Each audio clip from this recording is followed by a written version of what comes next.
Well, of course there are.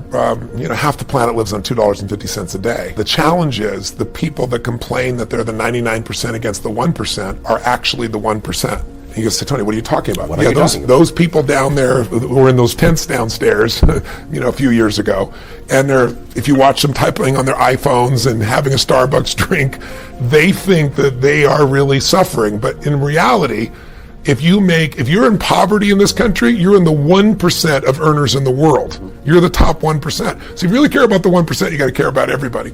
But the real challenge, I think, is not so much money as it is that the world has changed. If you are a blue-collar worker, if you're an unskilled worker, meaning you're not tech-oriented, you're not cognitively driven in your job, you're going to have trouble. And I don't care what the politicians say about bringing these jobs back. There are no jobs to bring back. And the reason is because technology is making labor less valuable. And that's why jobs don't produce as much unless you're high cognitive, high decision making, high tech. Those people have no problem. There's a 1% unemployment for people who make $100,000 or more. It's so tiny because they've learned to become more valuable. I always tell people the most valuable lesson I got from my mentor, Jim Rohn, was I asked my father worked 2 jobs. We were always broke. We had no money for food. And we lived in a community we moved to, which was, I thought they were all rich and we were on the other side of the tracks. It was lower middle class, but compared to where we lived before, these people seem rich compared to us. And I just didn't understand it. And Jim said to me, Tony, it's not about the value of your soul. It's about the value of you in the marketplace. And your father's skills are not that valuable. He was an underground parking attendant, and he would take people's ticket and make change. Well, the research now shows it's being done at Yale, it's being done overseas in England as well, and they found that 40% of all jobs they project in the next 10 years are going to disappear because of technology. It's going to be replaced by an algorithm, it's going to be changed. All these guys on Wall Street, you're seeing all these algorithms take over and they're getting rid of all these traders, right? It's changing radically in these hedge funds. There's 3 million truck drivers. Self-driving cars are here. In the next 5 years, they will be the standard, certainly within 7 or 8 years. Are you going to hire someone who can only work 8 hours a day and sometimes gets drunk or can make a mistake when you can buy a machine, write down the machine, and be in a position where it works 24 hours a day driving? But no one is telling these drivers this, and they have to retool now. So technology is the biggest challenge. Labor is less valuable because of efficiencies with technology, and it's going to get better and better for technology, which is scary when you think about what's going to happen for jobs. So I say to people, you got to participate in your own rescue. You've got to retool yourself.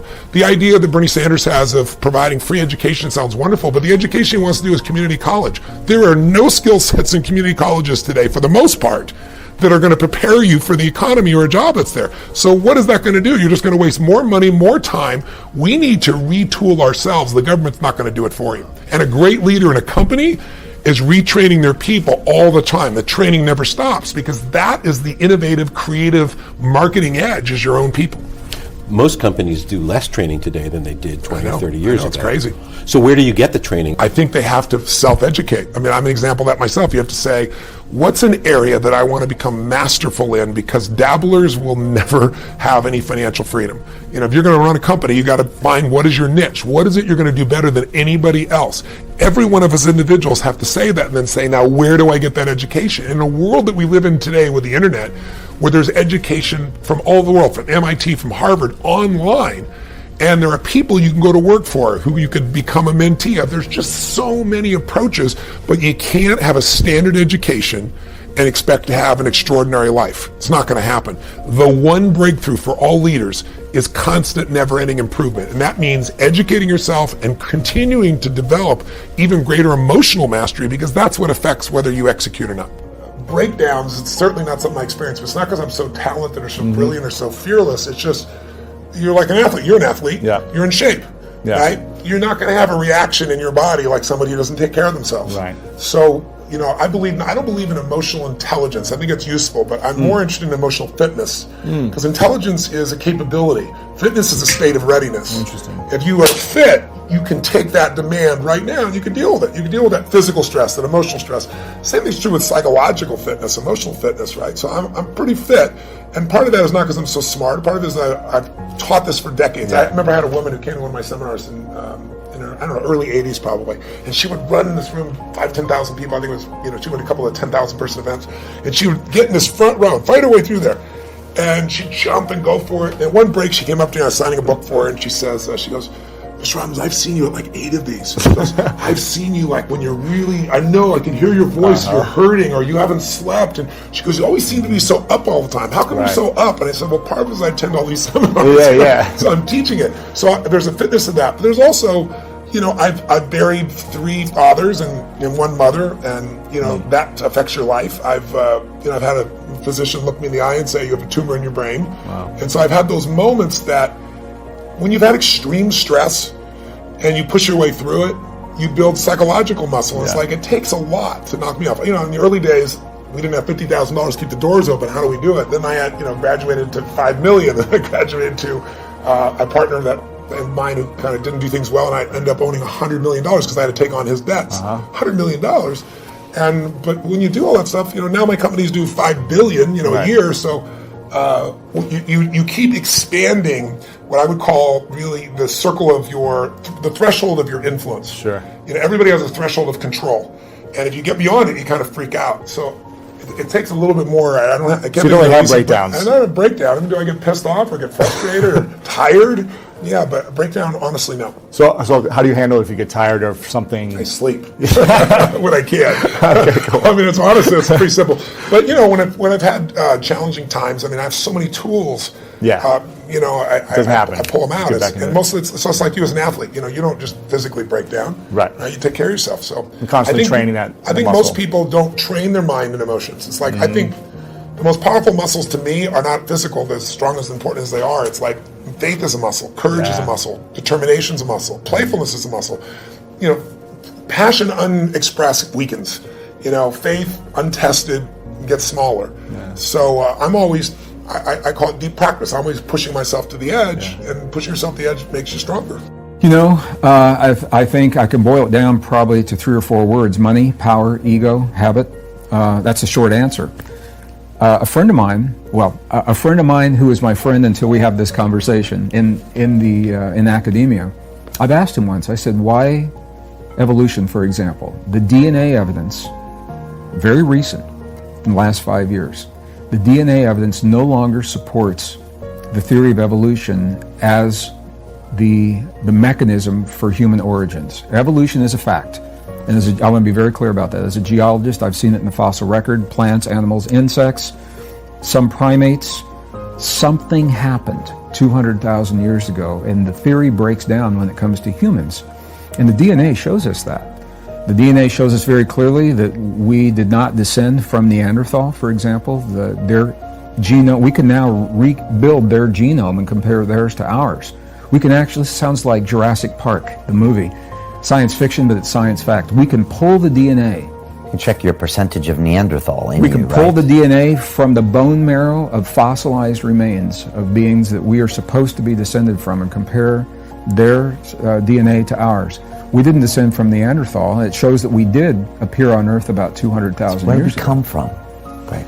Well, to answer the question, why aren't we sharing this? When I asked my friend at the university, I said, why can't you share this with your students? And he said, Greg, you don't understand. He says, if I shared that, he said, it would invalidate my 40-year career as a professor. And I said, no.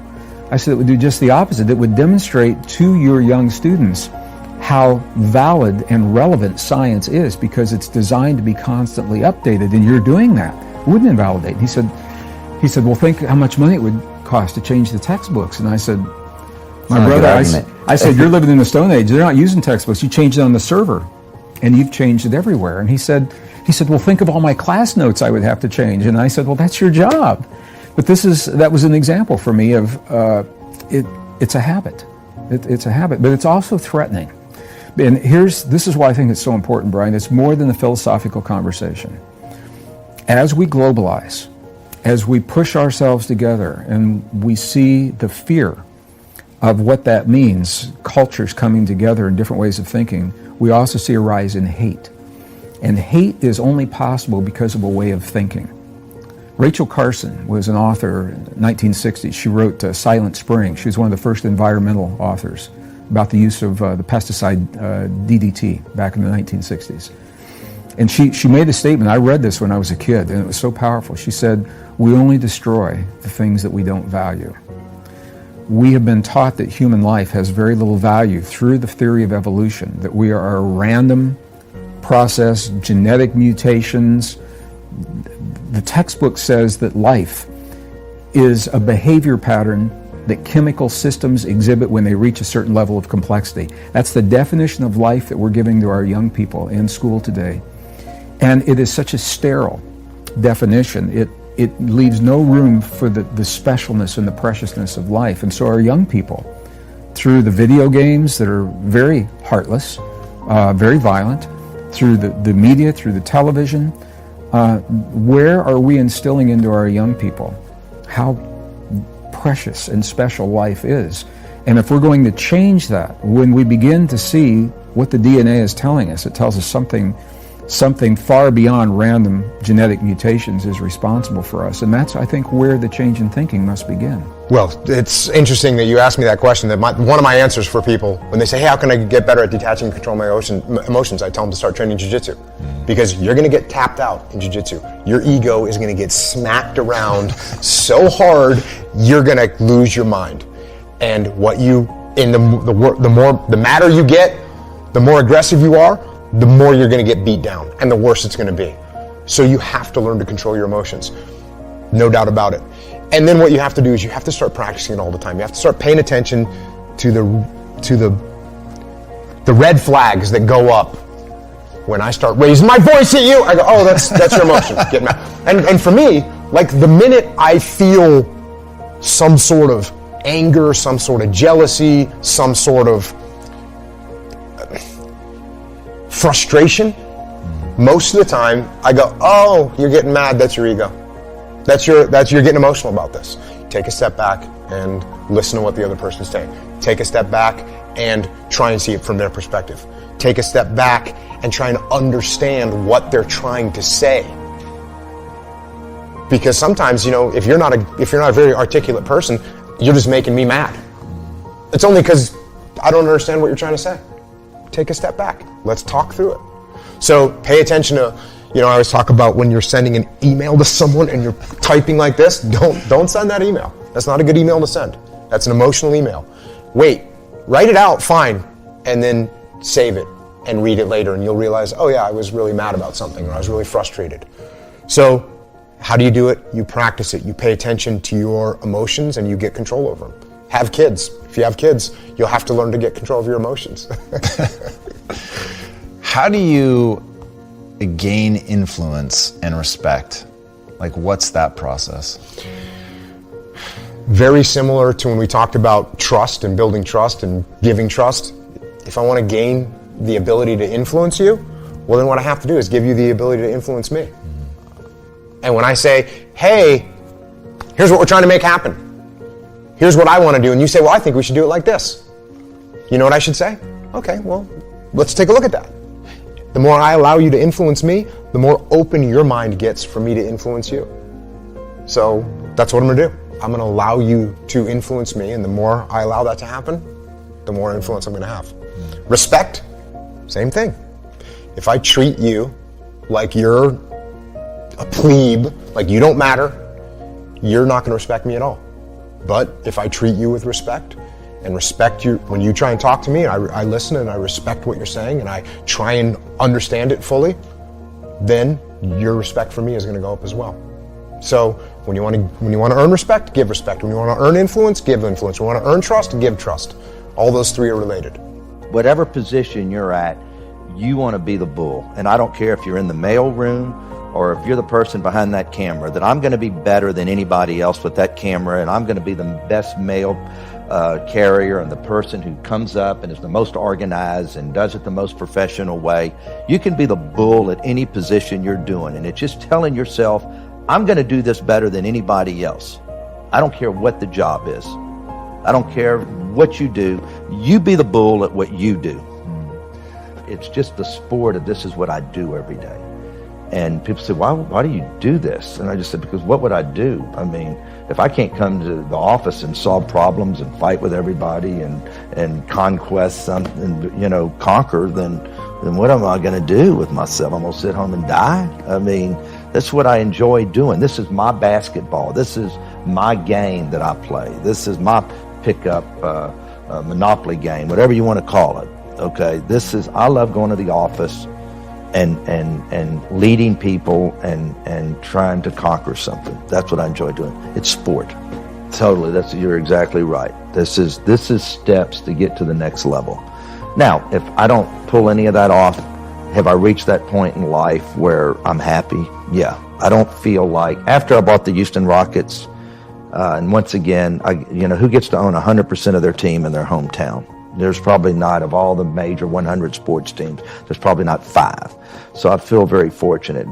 So if nothing else is accomplished, do I feel pretty good? I feel okay. I really do. I really do. And I thank the good Lord and all the people that helped me accomplish it.